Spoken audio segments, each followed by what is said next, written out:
네, 안녕하세요. 반갑습니다. 숭실사이버대학교 교수 이호선입니다. 우리가 이제 오래 살면 다 지쳐요. 또 오래 살면 지겹고요. 오래 살면 그냥 무감각해집니다. 그건 사랑이 식은 게 아니에요. 부부도 저는 사적 공간이 있어야 된다고 생각하는 사람이거든요. 때로는 부부도 같이 있지만 외로워요. 이건 마치 뱃속에 쌍둥이가 들어있어도 각각의 생각과 또 움직임은 다 다르고 태어난 다음에 그 생애가 다른 것처럼 부부도 같이 있지만 외로운 존재이고요. 또 생각이 다르면서 갈등도 하고 또 서로 사랑하지만 또 각자의 삶 속에서 자기 생활을 갖고 싶고 자기 성장을 하고 싶은 게 또 부부거든요. 또 부부는 경쟁하기도 해요. 우리가 부부가 서로 막 협력하기만 한 게 아니라 예를 들어서 남편이 너무 잘 되잖아요. 그러면 다른 사람들은 좋겠다 남편 잘 돼서 이렇게 이야기하지만 아내는 나도 저렇게 잘 되고 싶은데 또 아내가 잘 나가잖아요. 그럼 남편은 말하지 않지만 속으로 왠지 뭔가 구린 듯한 느낌, 왠지 내 마음속에 불편한 느낌이 들거든요. 부부도 이렇게 다양한 면모를 가지고 그렇게 세월을 하나씩 쳐가면서 밀림 그 정글을 헤쳐나가듯 그렇게 같이 지내가는 건데 그 과정에서도 이를테면 저는 부부 사이 절대 시간 30분 같은 거 꼭 활용하라고 말씀드려요. 왜냐하면 그 사람도 혼자 있고 싶고 그 사람도 요새 남자들 또 딱 퇴근하고 나면 청소기 쭉 밀고 들어온다 그러면서 남자 좋던 시절 다 끝났다 이렇게 얘기합니다만 그 사람도 쉬어야 되고 아내도 쉬어야 되는 순간이 있잖아요. 그럴 때 서로 간에 피곤하다는 걸 알아주는 것 그리고 그 공간으로 안방에 30분 절대 시간 30분 고리 정도 이렇게 다 걸어 놓잖아요. 그러면 그 시간 동안에는 이 사람이 그 안에서 뭘 하든 건드리지 않는 거예요. 그건 뭐냐면 존중해 주는 겁니다. 이런 존중할 수 있는 심리적인 마음의 공간이 있으면 이건 물리적 공간으로도 이어져요. 이게 바로 건강한 거리. 한 집에 살고 있지만 부부간에 서로의 마음을 알아주고 피로감을 이해하고 서로에게 이런 쉴 수 있는 시공간을 허락해주고 그러면서 그 마음의 소리를 듣는 그 과정 이게 바로 저는 건강한 거리라고 보고요. 또 부모하고 자식 간에도 마찬가지죠. 아이들은 우리 소나기를 이미 떠난 지 오래고요. 그럼에도 불구하고 늘 간절하죠. 그랬을 때 전문가들이 많이 이야기하잖아요. 심리적 탯줄을 끊어야 된다. 그런데 엄밀히 말하면 부모가 아이들을 이렇게 먼저 놔주는 게 맞는 거지만 부모들이 그게 잘 안 됩니다. 왜냐하면 우리는 평생 사랑해 왔기 때문에 그를 평생 좋아해 왔기 때문에 평생 그 아이들의 그 성장 모든 과정에 내 생명의 즙이 들어있기 때문에 그 손을 놓기가 너무너무 어려워요. 그럴 땐 보통 아이들이 먼저 성질을 내거나 먼저 떠나가거나 혹은 함구하면서 부모를 그렇게 멀리 보내는 경우들도 있거든요. 누가 어떤 방식으로 하든지 간에 부모와 자녀 사이에는 저는 369 띄엄띄엄 만나야 된다고 생각합니다.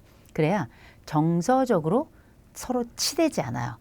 부모 자식 간에도 이게 관계라서 관계에도 진물이 납니다. 너무 붙어 있고 산소가 통과하지 않으면 살과 살 두 가지가 붙었을 때 쉼 없이 붙어 있는 동안에 우리가 항상 관계도 역시 진물이 나는 거 아니겠습니까?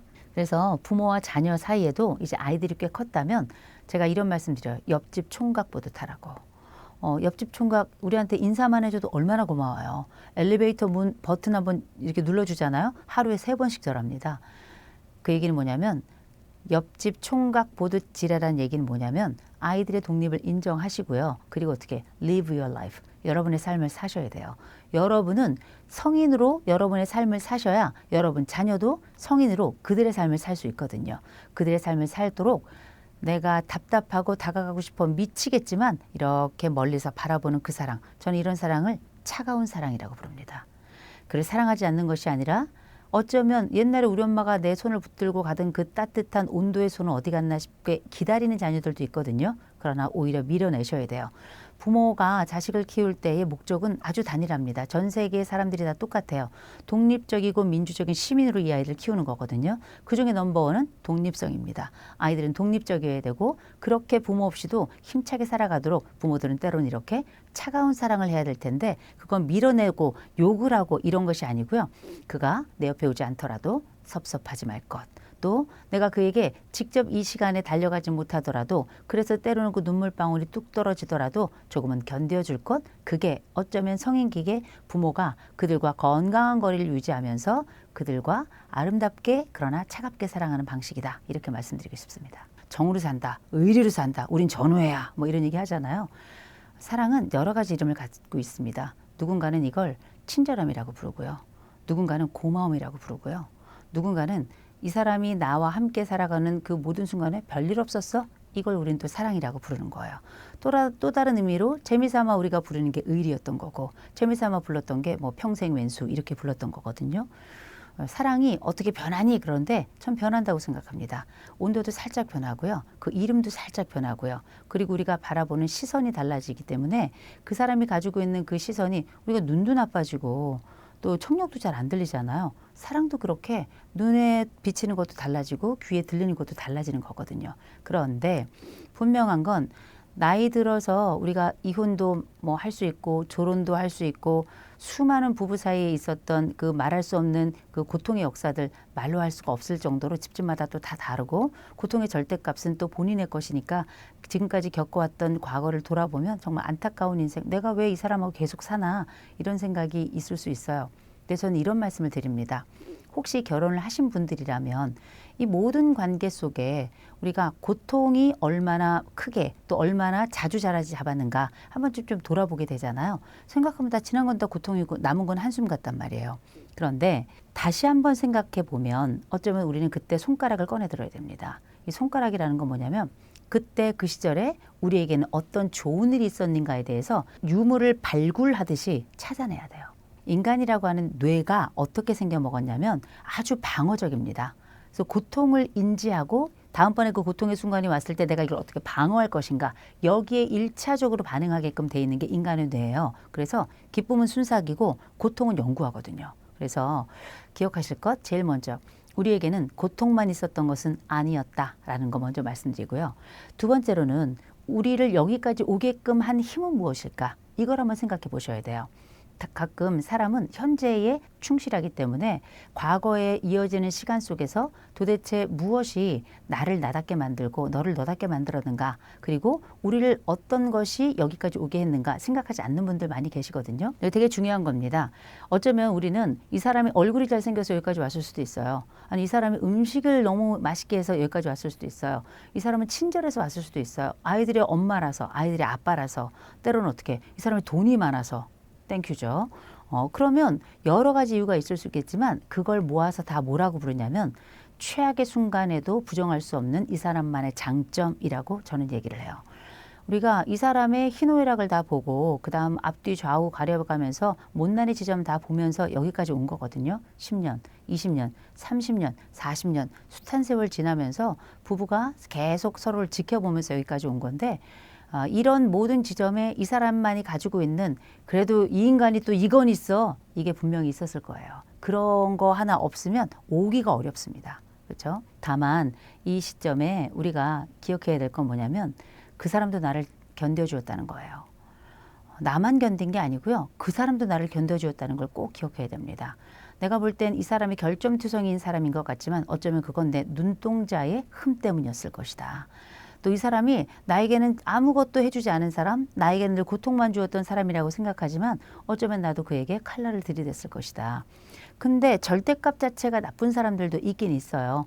그런데 그런 경우에는 때로 우리가 자식 때문에 살죠. 자식 때문에 살 때에도 그것도 굉장히 중요한 원인이 돼요. 왜냐하면 아이들의 DNA 속에는 반드시 내가 가장 싫어하고 힘들어하는 그 사람의 절반의 스토리가 들어가 있기 때문이거든요. 희와 노와 애와 락이 있다면 중년기에는 희도 있고 애도 있고 노도 있고 뭐 락도 있고 다 있는데 그중에 나는 어떤 게 가장 많이 기억나는지 그것부터 먼저 살펴보셔야 될 것 같아요. 어떤 사람은 희가 잘 기억나는 사람이 있어요. 노가 많이 기억나는 사람이 있어요. 애가 정말 나를 점철하는 단어가 되기도 하고 락이 바로 그 이야기의 중심에 있기도 하거든요. 근데 우리는 이거 다 가지고 있습니다. 다만 누군가에게 이게 마치 볼록렌즈처럼 한 부분이 크게 보일 뿐이에요. 그럴 땐 렌즈를 잠깐 내려놔야 됩니다. 렌즈를 내려놓으면 역사 속에 우리는 희를 발견하게 될 거고요.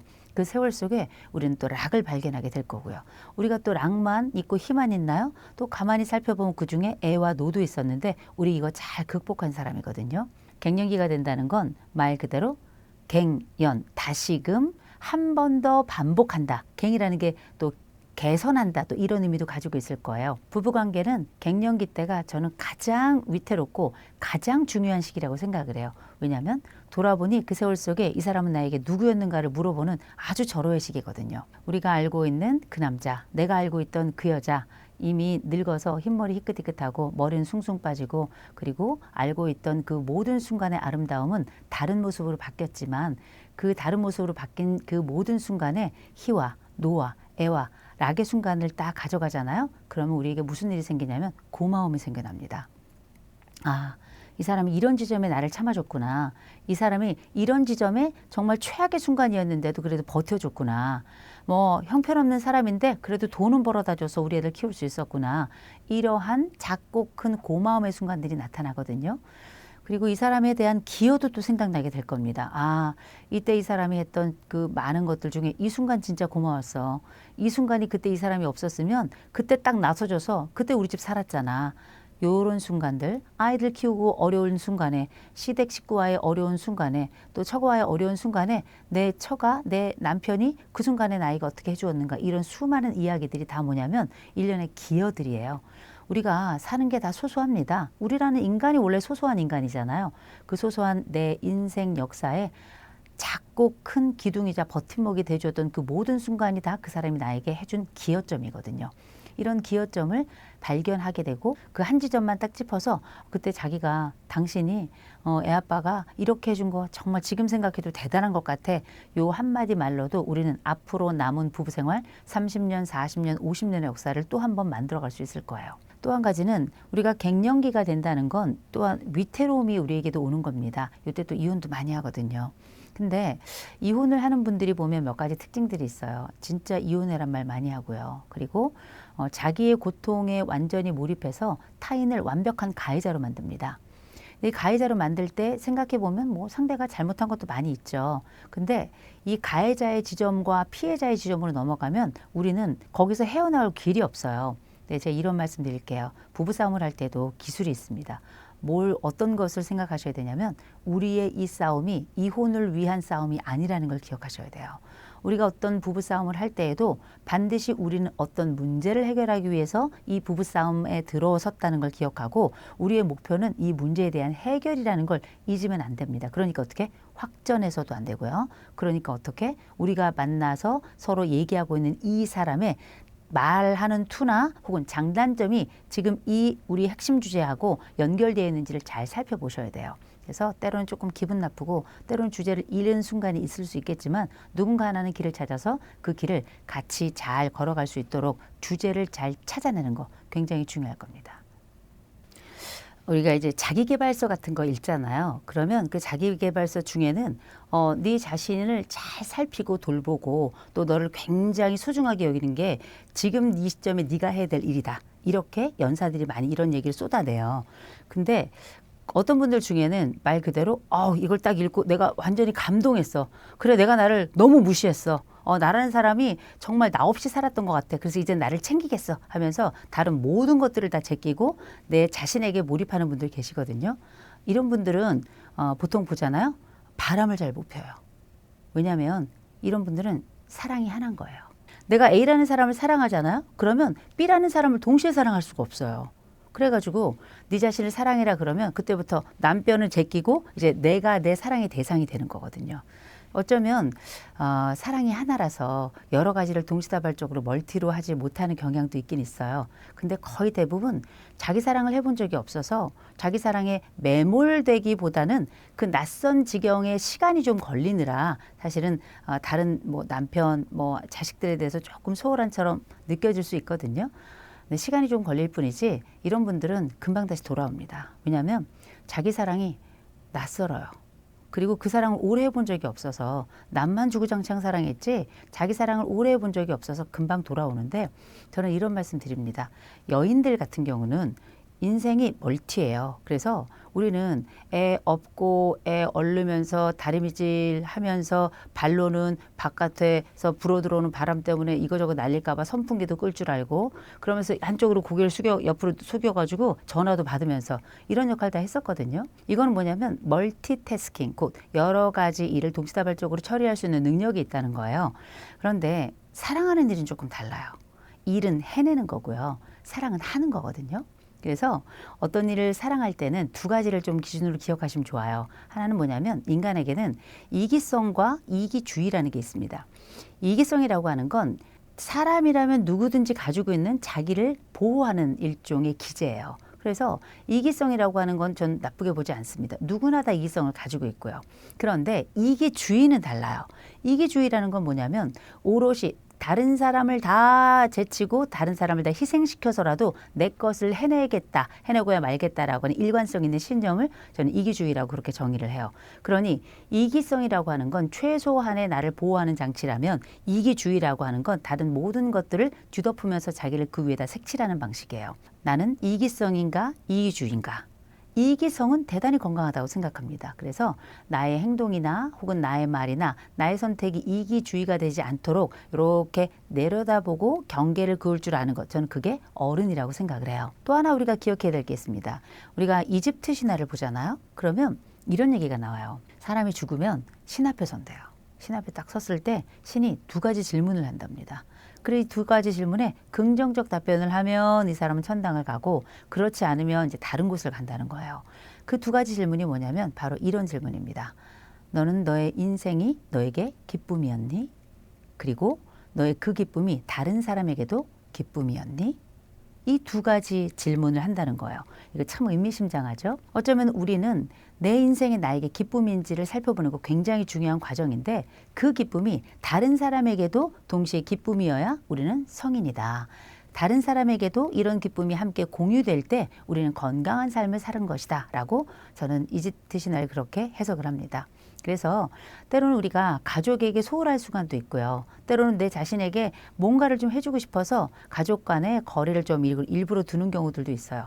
이거는 건강한 거리라기보다 일시적 거리라고 저는 생각을 해요. 왜 사람이 사춘기 지날 때 보면 부모가 진짜 싫을 때가 있잖아요. 근데 엄밀히 말하면 부모가 싫은 게 아니에요. 그냥 다 싫은 거죠. 누가 옆에 있는 게 다 귀찮은 거거든요. 그랬다가 요 시기 지나고 나면 다시금 우리는 화합하고 조우하고 같이 밥 먹고 또 그렇게 농담하고 그렇게 또 밖에 외출도 하고 그런 거 아니겠어요? 그런 것처럼 우리가 중년쯤 됐을 때 여인들이 내 자신을 찾겠다고 집을 나가고 가정을 완전히 버리고 혹은 뭐 내 자신에게 너무 몰입을 해서 모든 것들이 자기에게만 수렴되게끔 하는 것, 이거는 이기성을 넘어서 이기주의가 될 텐데 한시적으로는 그럴 수 있습니다. 다만 기억할 건 눈 뜨면 다시 옆에 가족이 있어야 된다는 거죠. 그 옆에 가족이 내가 그 1년의 방황의 시절이랄까요? 두 번째 사춘기라고 할까요? 이런 요소들을 잘 겪을 수 있도록 또 잘 지낼 수 있도록 도와주는 가족이 있으면 땡큐인데 가족들은 그렇게 인내력이 또 좋지 않거든요. 왜냐하면 여성들이 대부분 집에서 어마어마한 일을 해왔기 때문에 우리가 손을 놓는 순간 가족들은 우리를 기다려주는 게 아니라 잔뜩 불평하고 그리고 나서 심지어 성질까지 내거든요. 가만두고 싶지 않지만 어떻겠습니까? 또 그것도 우리 핏줄이고 우리 가족이고 내가 만들어낸 형상인데 그래서 그럴 때는 기억하셨으면 좋겠어요. 가족들에게 좀 알리셔야 돼요. 내가 한 달 정도는 내가 좀 사색에 좀 빠지고 싶어. 내가 한 2달 정도는 내가 좀 여행 좀 다니고 나 좀 마음속에 심장에 바람 좀 불어넣으려고 그래. 그러니까 우리 가족들 좀 견뎌줘. 이런 얘기를 하는 건 저는 이기성이라고 생각합니다. 그러면 우리가 가족들하고 살아가면서 건강한 거리는 뭐라고 이야기를 하느냐.